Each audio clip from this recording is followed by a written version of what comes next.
Para vocês abrirem sua Bíblia em Marcos, capítulo 15. Marcos 15, nós vamos estar falando sobre uma frase que Jesus disse na cruz. E hoje tem algumas coisas muito boas para a gente hoje aqui. Marcos, capítulo 15, versículo 34. Marcos 15, 34. Diz assim. Marcos 15, 34. Por volta das 3 horas da tarde, Jesus bradou em alta voz, dizendo: Elohim, Elohim, lama sabachthani, que significa: meu Deus, por que o Senhor me abandonou? Essa aí é uma das frases que Jesus também disse na cruz. Meu Deus, por que me abandonou? O interessante é que muitas pessoas pensam, se ele era o próprio Deus, por que Deus abandonou ele? Ele disse, por que me abandonou? Em Filipenses, capítulo 2, versículo 7, diz que ele, mesmo sendo igual a Deus, se desvaziou de si mesmo e se entregou à morte de cruz. Esse texto de Marcos 15, Filipenses é a continuação dele. Lembra que domingo eu li um pedacinho e falei um montão de coisa da Bíblia? Quem estava aqui ficou até mencionando, o pastor está lendo isso aonde? Lembra? Eu parei o texto assim e fui falando de um montão de eventos. Eu poderia ter feito isso aqui. Usando o texto de Filipenses. Então, na cruz, naquele exato momento ali, Jesus ele se desvazia totalmente da sua divindade. Porque ele não poderia morrer na cruz como um Deus, ele tinha que morrer na cruz como um segundo Adão. E quando ele se desvazia por completo da plenitude de Deus, ele se entrega à morte. Aí ele diz assim, o meu espírito, que é o espírito humano, está entregue em tuas mãos, meu Pai.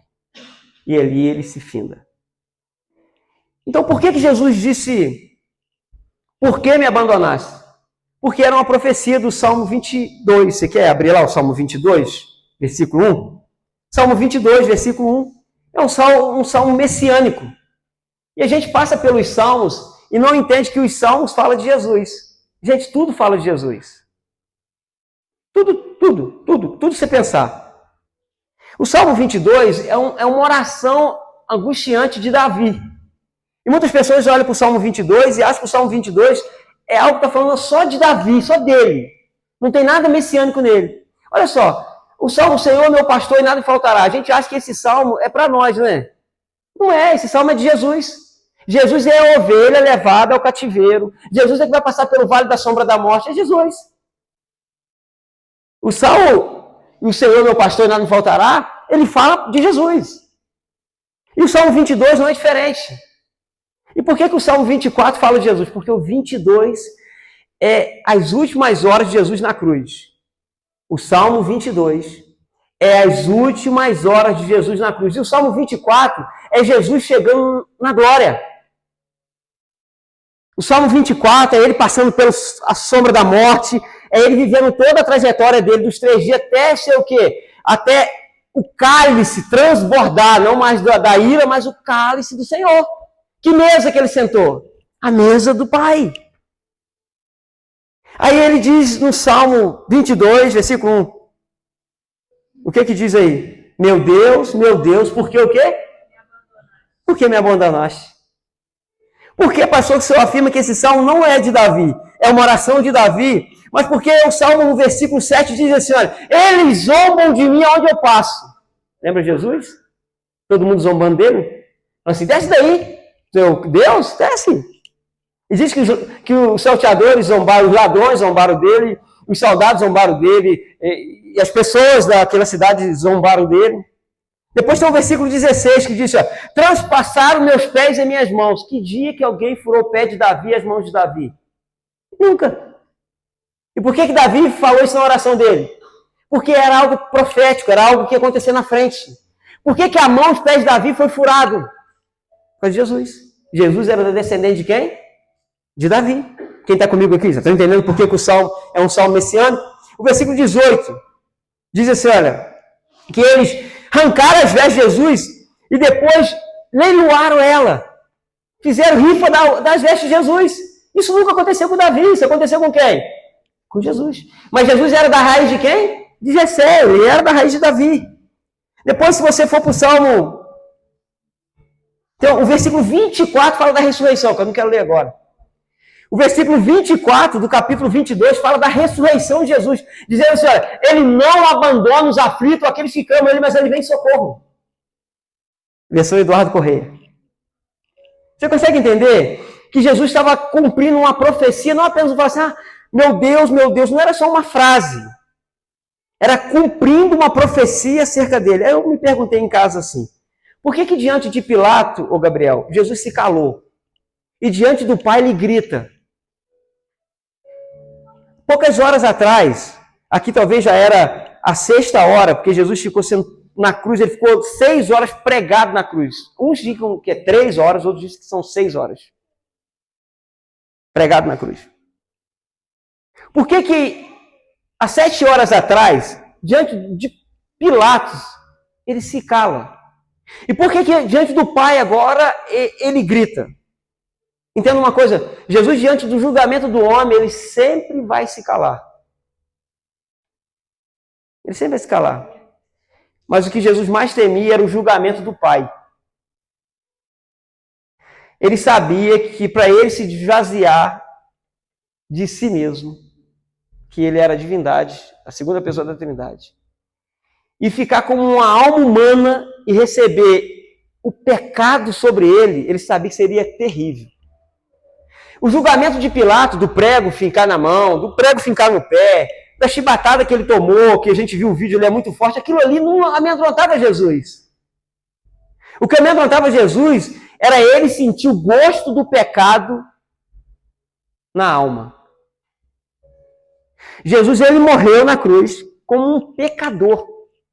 Ele andou até os 33 anos, ou seja, sem sentir o gosto do pecado. Ele não sabia o que era pecado. Ele não sabia o que o pecado fazia na alma de uma pessoa. Ele não sabia.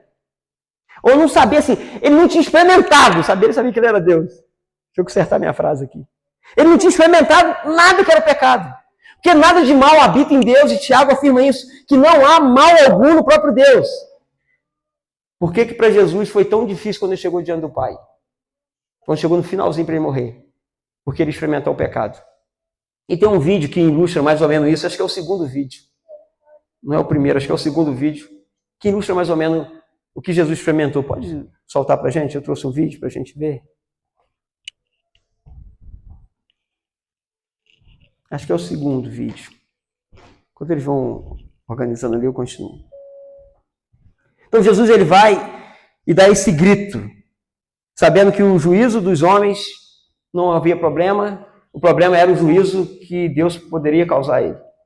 E eu quero falar sobre o juízo, depois que a gente vê esse vídeo, para a gente compreender um pouquinho. Foi uma ilustração, tá? Um desenho, é uma ilustração, mas ela reflete no mundo espiritual mais ou menos aquilo que Jesus sentiu. Você pode, irmãos, conseguiu entender um pouco? Quando ele diz, por que me abandonaste? Todo tipo de pecado, de mal, veio sobre a vida dele e abalou a vida dele por completo. Porque ele nunca tinha experimentado o gosto do pecado. Então, diante disso, eu te pergunto uma coisa. Qual foi a razão que Jesus disse por que o Senhor me abandonou?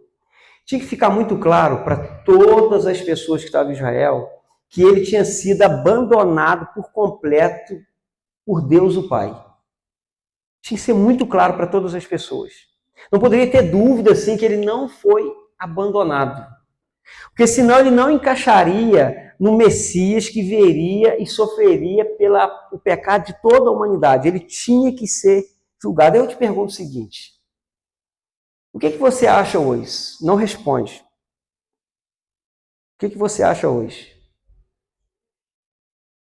A ira de Deus ainda vem sobre o homem ou não? Só para eu pensar isso. Lembra que o estudo de segunda-feira foi sobre crenças?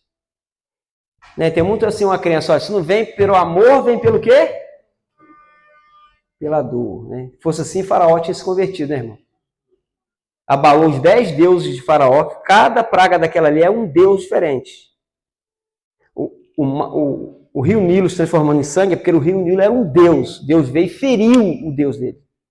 Arã era um deus, chama Arã, Deus. Ele veio, multiplicou aquilo como uma praga. O Deus virou praga. O mosquito era um deus. Então, todas as pragas ali, ele atingiu um deus. E Faraó, no final, ele perde o quê? O primogênito. E ele se converte? Não. Essa história de não vem por amor, vem imperador, isso é balela. Eu vou falar daqui a pouco um pouquinho sobre a dor. Às vezes a dor nos sensibiliza para ouvir as coisas. Aí é outra coisa, irmão. Não tem a ver com Deus, tem a ver com as coisas humanas. Mas eu quero ler um texto com vocês, de Lucas 4. Vai ser muito importante para você entender esse negócio do abandono de Jesus na cruz. O que aconteceu na cruz realmente com Jesus? Lucas 4,17. Eu vou ler com calma, que diz assim, olha. Jesus, ele chega na cidade dele, que ele nasceu, ele vai para uma reunião, vamos chamar assim, de um culto. E lá ele era o pregador da noite. Aí ele começa a dizer o seguinte, assim, olha. Foi-lhe entregue a Bíblia aberta no livro de Isaías. Ele abriu e encontrou um lugar que estava escrito o seguinte, ele citando Isaías 61. Abriu Isaías 61 e estava escrito assim. O Espírito do Senhor está sobre quem? Sobre mim, ele diz. Estão comigo aí, amém, irmãos? Amém? Só que eu não estou lendo errado.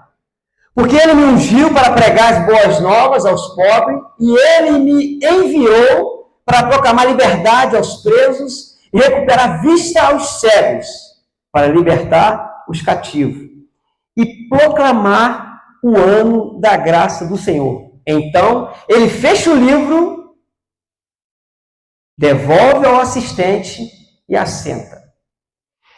Então, Jesus, ele para o texto de Isaías 61 pela metade.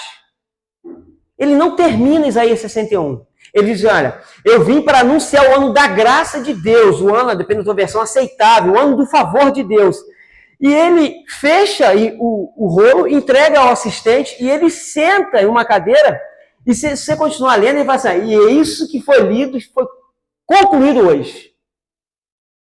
Quando ele fala isso, a sinagoga inteira se revoltou contra Jesus, ou grande parte dela. Porque havia uma profecia oral, não é a profecia de Moisés, dos 5 primeiros livros, que os judeus seguem a tradição oral e a tradição escrita. A tradição oral é o que eles contavam um para o outro, de pai para filho. E a tradição escrita era o que era os 5 primeiros livros da Bíblia, os profetas e os salmos. Mas havia uma profecia oral que o Messias ia chegar numa sinagoga, ia citar Isaías 61, ia sentar na cadeira do mestre e falar, essa palavra se cumpriu hoje. Quando ele disse isso, o pastor daquela igreja, vamos chamar assim, surtou. Mas como filho de José, esse menino desagonçado que andava aqui na rua, está dizendo que ele é o Messias, ele está dizendo que ele é o Messias, que ele é o próprio Deus. Houve uma revolta se você ler. E se você continuar lendo ali o que a gente acabou de ler, em Lucas 4, eles tentam matar Jesus. Leva Jesus para um lugar, bota no precipício Jesus, aí Jesus fala assim, isso não vai ser feito hoje.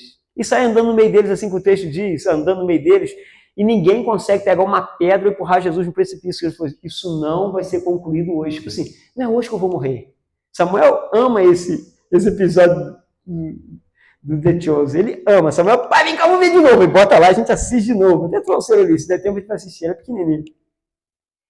Jesus vai e só lê assim, olha, eu vim anunciar o ano aceitável do Senhor.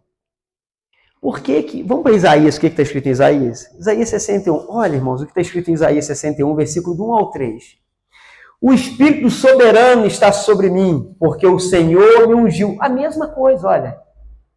A mesma citação de Jesus. O Senhor me ungiu para levar boas novas ou boa notícia aos pobres. Me enviou para cuidar do que estão com o coração quebrantado, anunciar liberdade aos cativos e libertação das trevas aos prisioneiros, para proclamar o ano da bondade do Senhor e o dia de quê? Da vingança. Olha, ele não fala do dia da vingança. Mas olha comigo aqui agora. Vamos continuar lendo. Ele vai proclamar o ano da vingança, o dia da vingança do nosso Deus, para consolar os que estão tristes e dar a todos que estão chorando em Sião uma bela coroa, em vez de cinza, um óleo de alegria, em vez de pranto, um louvor vai sair deles, em vez de um espírito deprimido, oprimido, depende da sua versão, não será chamado carvalho de justiça. Olha só, será chamado carvalho de justiça. Nós fomos feitos o quê? Justiça de Deus. Em vez de pessoas que lamentam, choram, ficam tristes, vai se tornar um carvalho de justiça. O que é um carvalho para um judeu? Uma árvore que não se abala em momento nenhum. Agora, para pensar comigo, gente. Para pensar comigo um pouquinho. Se Jesus tinha que anunciar o dia do juízo de Deus, como que as pessoas iam se alegrar, gente? Como que as pessoas iam se alegrar? Vamos ler o texto? A gente tem que ler o texto perguntando o texto. Isaías diz o seguinte, que ele ia anunciar o versículo 2, para proclamar o ano da bondade do Senhor e o dia da vingança do nosso Deus, para consolar todos os que estão o quê? Mas como que vai anunciar a vingança e você que está triste vai ficar alegre? Você parou para pensar isso? Como que eu vou falar assim, olha, eu vou na tua casa matar você, mas você vai ficar alegre? Não existe, gente. Porque a vingança de Deus seria sobre quem? Por isso Jesus não anunciou o ano do dia da vingança, porque o dia da vingança era onde? Era a cruz, era o Calvário. Por que Jesus não falou do ano da vingança, gente? E por que nós tanto pregamos vingança no púlpito das nossas igrejas? Porque a gente não vai para Jesus e vê o que Jesus está nos ensinando. O dia da vingança de Deus é a cruz, gente. Deus julga o homem na cruz. E que homem que ele julgou? O próprio Filho. Por quê? O Criador de todas as coisas é quem? O próprio Filho. É tipo assim, Jesus meteu o Pai nessa furada, quer fazer eu e você, Mateus. Consegue entender? Quem entendeu o que eu falei? Então Jesus veio resolver o problema, não é porque o pai é mau. Porque Jesus quis isso. E ele quis sustentar a obra dele, por amor. E o pai deixou o filho vir por amor. Então, você consegue entender que quando você consegue ir para a Bíblia e ler os textos da forma certa, entendendo o que está sendo feito, entendendo o significado da cruz, para que o Calvário?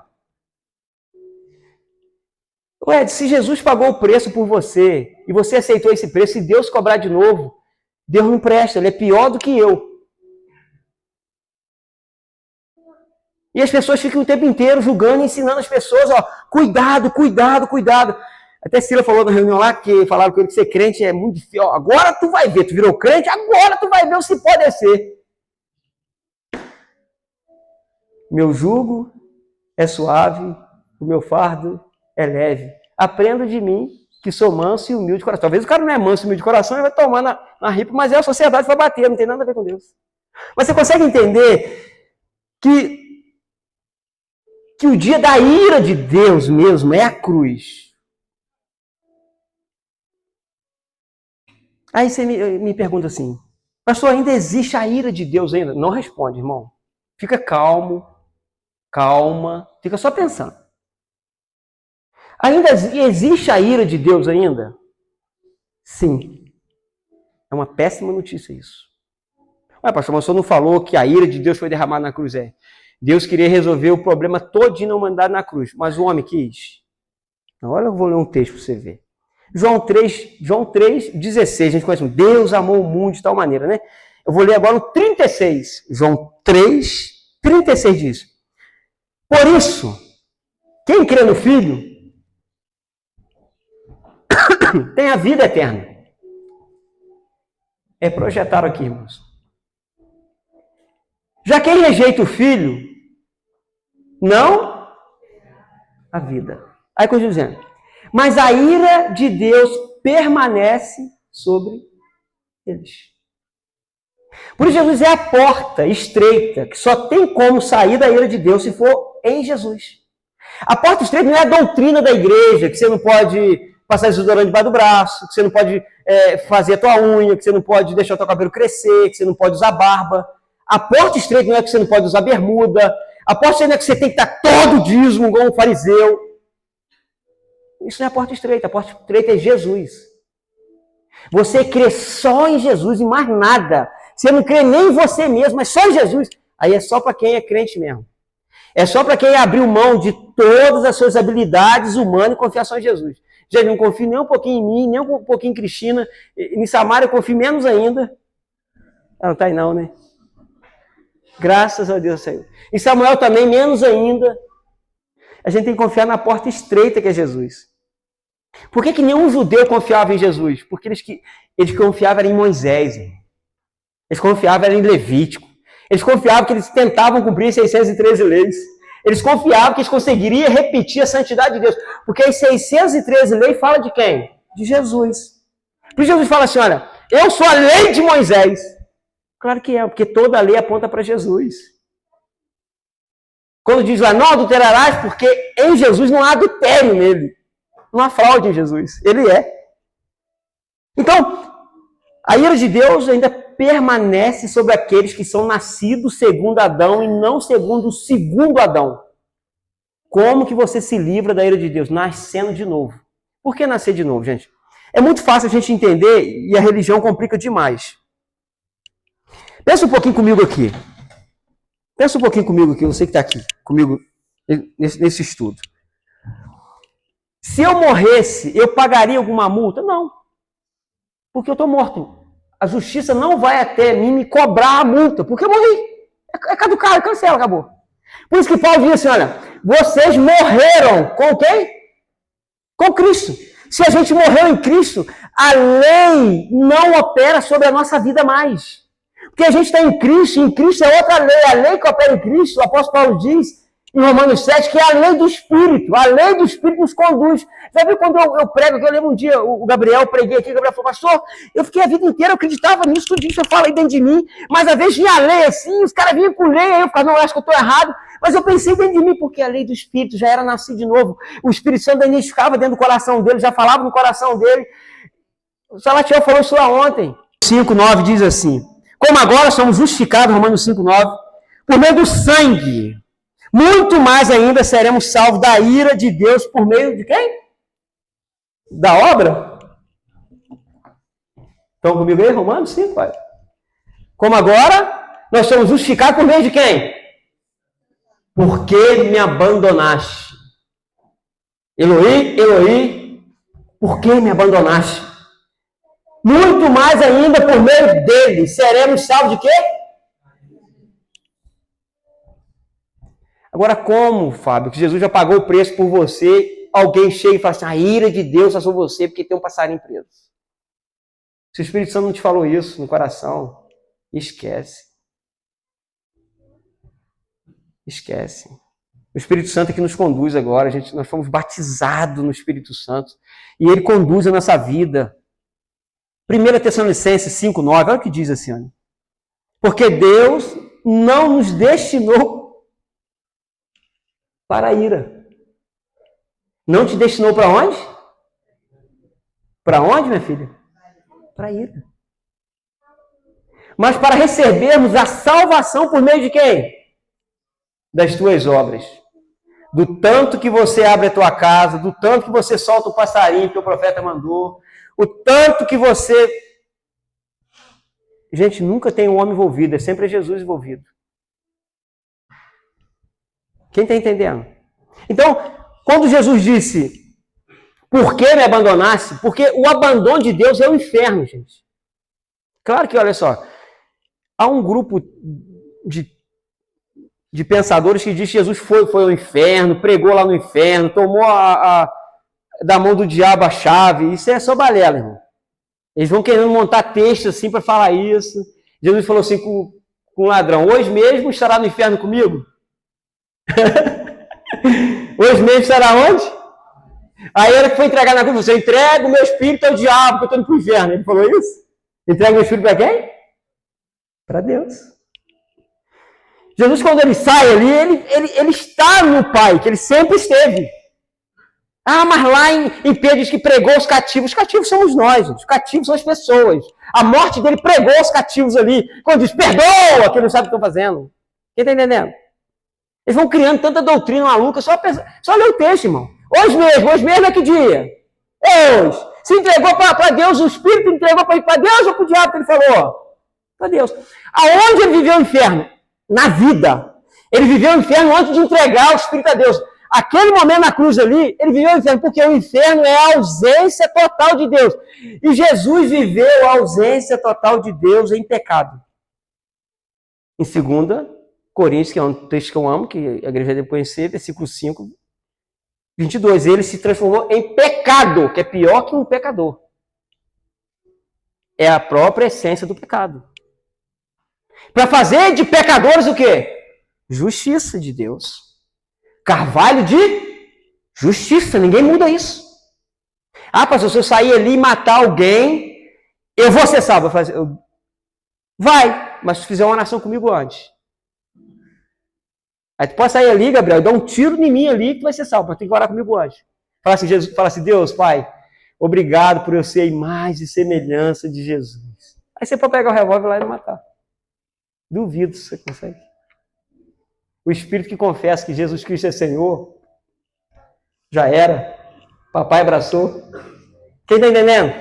Ah, mas se não é isso vai pecar, vai nada, irmão. Cabrecha que faz o homem viver de aparência. Vamos caminhar para o fim? A outra razão que Jesus fez aquilo na cruz é para mostrar que a dor maior que ele viveu não foi os cravos, os espinhos, não foi a chicotada, não foi as 6 horas de cruz, não foi o pé ser vazado, foi o nosso pecado. Sabe por quê? Sempre no Getsemane eu ficava muito intrigado com o Getsemane, parecia que Jesus estava meio fraquejando. Já viu? Eu sou muito crítico, irmão. Assim, eu sou muito crítico. Eu digo assim, Cristina custou questionar as imagens. Samara questionou a pessoa de Jesus. Por que ele é Deus? Samuel está caminhando comigo também. Olha só, as coisas vão evoluindo. Eu sempre fui questionador. No Getsemane, Jesus fala assim, Senhor, Pai, passe de mim esse cálice. Parece que Jesus estava dando uma fraquejada. Mas depois que eu fui para a Bíblia e entendi que o cálice que Jesus não queria beber era o cálice da ira de Deus, porque o cálice da ira de Deus seria o cálice do total abandono e se tornar um pecado, um pecador. Ele andou aqui na terra 33 anos sem experimentar o gosto, a essência, o mal que o pecado faz o homem. Ele sabia que ele teria que beber o cálice do abandono do Pai, e ele não queria isso, porque ele e o Pai sempre foi o quê? Um na eternidade. Entenda uma coisa. Eu aprendo com Jesus, é que o abandono é uma das piores dores que uma pessoa pode viver. Eu falei aqui do lado teológico. A gente entendeu por que ele falou, meu pai me abandonou na cruz. Entendemos o Getsemane. Entendendo que não tem a ver, vai ser pela dor. Se for pelo amor, vai ser pela dor. Gente, se fosse assim, Fernando de Beiramar tinha convertido 20 vezes. Se fosse assim, está lá preso até hoje. Quantas pessoas passam por tanta dureza e que fica mais duro ainda? Eu conheço pessoas que passam por dureza, que tacam dureza na cara da gente. Se Deus existisse, não tinha passado isso na minha vida. Agora eu quero falar para a tua segunda-feira amanhã. Tudo bem que eu sei que isso aqui já te alimenta, o que eu acabei de falar, é o melhor alimento, mas eu quero trazer alguma coisa prática para você que entrou aqui. Não sei porque o Papai do Céu direcionou hoje, eu preparando essa palavra por esse caminho. Eu aprendo com Jesus aqui que nós podemos sentir a dor do abandono, mas mesmo assim direcionar ela para algo bom. Explica melhor, pastor. Talvez você já viveu uma dor muito grande na sua vida, uma perca financeira enorme, assim. Se eu olhar assim, não vou dar conta de sustentar minha família. Talvez você está até aqui falando, não estou dando conta de sustentar minha família. Ou você já passou por isso e fica carregando essa dor contigo. Talvez você já passou pela dor da doença, a dor de um namoro rompido, a dor de um pai e de uma mãe que abandonou você, e por você ser abandonado por eles, você foi abusado por pessoas em vários lugares, em várias situações. Talvez a dor do divórcio, a dor da traição, a dor do luto, e talvez a dor do abuso do próprio pai, ou da própria mãe, ou de um tio, ou de alguém dentro da sua casa. E Jesus, ele me ensina na cruz algumas coisas que podem ajudar você e ajudar a mim. Entenda o seguinte, Judas, quando ele sentiu o abandono, Judas Iscariote, quando ele viu que Jesus tinha sido levado preso, ele sentiu a não presença de Jesus, ele entrou no caminho assim, sem volta. Alguns fazem isso. Ele sente uma dor de um abandono, de uma traição, de um divórcio, de alguma coisa acontecer, de um abuso. Ele entra no caminho assim, ó, e se afunda e vai até a morte. Mas Pedro sentiu a dor do abandono e tomou um caminho um pouco diferente, ou totalmente diferente de Judas. Pedro, a primeira chance que ele viu Jesus, ou pode ver Jesus, ele correu para o braço de Jesus e foi alimentado por Jesus naquela praia, que Jesus chama... Simão, pegou alguma coisa? Disse, não, mestre. Ele se recompõe e vai em direção a Jesus e chega lá, chega perto de Jesus e fala assim, tu me amas, aquele momento lindo ali com Jesus, porque Pedro queria uma restauração. Eu digo, senhora, nos momentos de dor da nossa vida, de abandono, a gente pode tomar dois caminhos. Um caminho de entrar por água abaixo e abandonar tudo, ou um caminho da gente ficar triste, abalado por um tempo, mas a gente ir se recuperando. Por exemplo, a gente tem que saber que, mesmo em meio às dores, a gente pode fazer uma mudança na nossa vida. O que a dor pode fazer? Eu notei algumas coisas em casa pensando. A dor ela pode produzir em nós algumas coisas. Gente, a dor para mim, tá? Tem muito teólogo que defende, teólogo mesmo de renome, tá? Doutor Lloyd Jones, que eu amo ele, o Augusto Nicodemos, que eu gosto muito dele, aquele que o Fernando citou aqui esses dias, aquele que você citou, você sempre posta coisa dele, Rafa. Esqueci o nome dele agora. Eu falo assim, que a dor é uma ferramenta para Deus. Irmãos, para mim, e dentro do que eu creio, e tem um monte de pastores aqui, Deus não usa a dor como ferramenta. A única ferramenta que Deus usa, para mim, é o Evangelho. Não usa. A dor não é uma ferramenta que Deus vai lá e bota para torcer uma rosca em você. Não é. A Bíblia sempre me aponta que o único lugar de refúgio que Deus usa é o Evangelho, é o amor de Deus que constrange o ladrão na cruz para se render a Jesus. Não é a dor, não é o prego ali, não foi. Estava zombando de Jesus ali com o prego, sendo ali humilhado ali junto com Jesus. Não era a dor. O que usou, a ferramenta que Deus usou naqueles ladrões foi o amor. Um aceitou, o outro não aceitou o amor. Quem está entendendo? Essa é a minha base teológica. E não só minha, tem outros renomados que falam sobre isso. Quase ninguém conhece no Brasil, mas fora daqui é muito forte. Moltmann, Calbart, todos eles afirmam isso. Tem um reformador lá da Reforma, que eu esqueci o nome dele, Docetiano, que escreveu uma tese sobre isso, que é onde a Igreja Batista ela não é nem calvinista e nem arminiana. Ela é docetiana. Para quem não sabe, ela está no caminho dos dois. E esse pregador foi anulado pela igreja presbiteriana e pela igreja pentecostal, que seriam os arminianos, porque ele pregava no meio, era um equilíbrio. Não era nem aqui e nem aqui. Era aqui, ó, no meio. Os escritos dele foram queimados pela própria igreja protestante. Aqueles que acreditavam que ele foi perseguido, mas nós fomos caminhando. Chegou até hoje aqui no Batuba. A dor, o que a dor é? A dor... E Eclesiastes diz que está debaixo do sol. Eclesiastes diz que a dor está debaixo do sol. A Bíblia diz que no céu não há dor, não há sofrimento. Apocalipse é cheio disso, amém? Não há dor em Deus, não há imperfeição em Deus. Deus não usa como ferramenta. Por que eu estou gastando esse tempo para isso? Porque tem pregadores que diz que a dor é uma ferramenta que Deus usa. E se você botar no YouTube em casa, vai ter um montão de gente também falando diferente do que eu estou falando aqui. Mas nenhum vai te falar o que o Evangelho é. Para eles, o Evangelho é doutrina, é lei, é regra da igreja. Então, vamos lá, pastor, o que a dor pode nos ajudar? A dor, ela pode nos levar a gente conhecer melhor a Deus. Mas como assim, pastor? Mesmo sendo algo que está debaixo do sol, mesmo sendo algo que o justo e o injusto, o Eclesiastes diz, gente, o justo e o injusto vivem as mesmas dores, os mesmos tormentos da alma. Quem? O justo e o injusto, todo mundo. O justo perde filho, passa por divórcio, passa por traição, por abandono, fica duro sem dinheiro. E o injusto também. Quem está comigo aqui? Isso aqui é Eclesiastes diz. Por que a dor pode me aproximar de Deus, gente? Se no momento de dor, se eu parar para orar, mesmo que a dor sendo uma experiência humana, ela já me ajudou a chegar perto de Deus. Quem está comigo aqui? Mesmo se, no momento de dor, eu paro para enjoelhar, para falar, Deus, olha para essa dor. Gente, essa dor já me trouxe uma lição muito grande de me aproximar de Deus. Essa dor fez isso com quem? Fez com Pedro. Aproximou ele de Jesus e Judas distanciou. E a dor na cruz fez Jesus falar assim, eu não vou entregar o meu espírito nas tuas mãos, não, eu estou sentindo dor aqui. Ele falou isso. Ele termina o quê? Dizendo assim, eu entrego o meu espírito em tuas mãos. Ele termina com uma oração de confiança mesmo aonde? Na dor. Quem está comigo aqui ainda, amém? Estão conseguindo caminhar comigo para a gente abrindo? Porque sobre crença, abrir e mudar, olha só. A dor, ela pode amadurecer a nossa fé. Mas a dor faz a gente fazer o quê? A dor, ela faz a gente refletir sobre a vida, sabia? A dor faz a gente refletir. Aquele ladrão na cruz ali, sentindo aquela dor junto com Jesus, e de repente ele parou um pouquinho para refletir.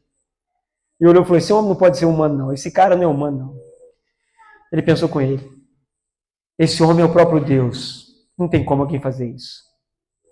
A dor, muitas vezes, ela leva alguns homens a refletir para o lado bom, outros leva para o lado mal.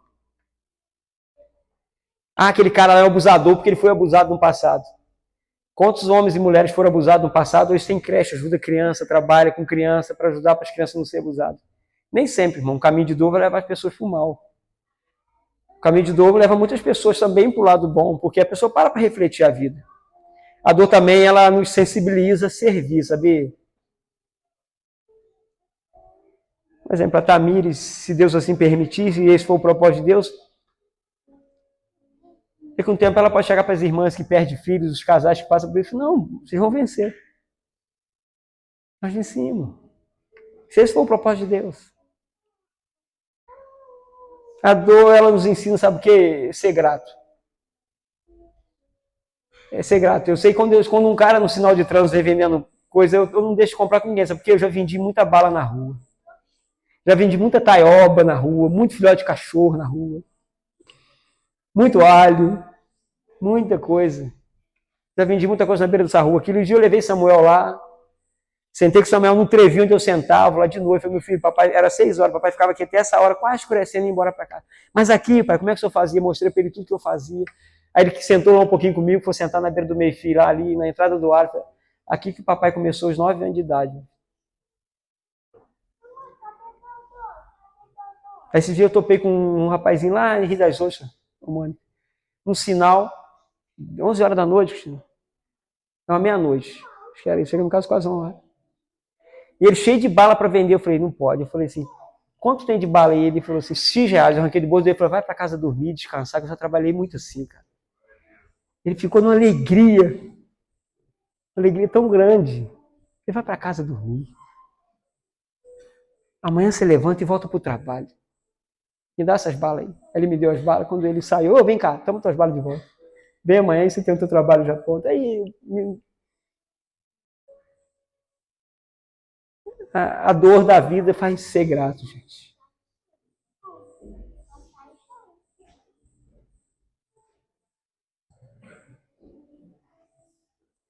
E Jesus me ensinou uma coisa na dor dele. Que ele não viveu a dor dele sozinho. Não viveu. Jesus no Getsemane, ele chama João e Pedro para ir com ele. Vocês lembram disso? Ele chama ele para ir junto com ele. E aí, se você está aqui na igreja, você tem vivido uma dor sozinha, que você não entendeu quem nós somos ainda. Uma coisa eu te garanto, nós somos tudo imperfeito. Vez quando eu vou falhar contigo, vez quando o Reni vai falar contigo, o pastor Mateus vai falar, a Josi vai falhar. Quantas vezes eu falho com palavra aqui na frente da igreja, eu falho no meu dia a dia. Mas uma coisa a gente sabe, a gente não quer deixar ninguém sozinho aqui nessa igreja. Não é o nosso desejo. Amém, igreja? Não é o nosso desejo. Não sofre sozinho, não. Jesus, ele foi para o jardim do Getsemane. E ele levou pessoas com ele porque ele não queria passar a sua dor sozinho. E quando Jesus disse Jesus, em Lucas, em Marcos 14:36, Abba, Pai, tudo é possível. Essa foi a palavra que ele disse na cruz. O abandono, irmão, não é o fim das coisas.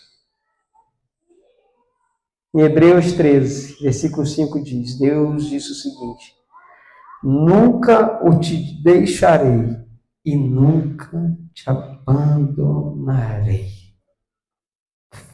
Finalzinho diz isso. Eu fiquei pensando hoje que o abandono de Jesus na cruz pelo Pai foi o meu acolhimento e o seu acolhimento por Deus. Você consegue entender o que eu estou dizendo? O abandono que Jesus viveu na cruz foi para eu e você ser acolhido pelo Pai. Senão não tinha como a gente ser acolhido. Ele tinha que viver aquele momento de inferno ali na alma, ali na cruz. O abandono de Deus total na cruz, para que eu e você fosse acolhido. Então o Calvário, o Fernando disse na quarta-feira dessa, que é de transformação, mas também é de acolhimento. E se você não tem se sentido acolhido, irmão, passa pela porta estreita que é Jesus. Não é doutrina, não é regras, é um homem. E é tão estreito, só cabe um de cada vez. É certinho para passar um ser humano. É certinho.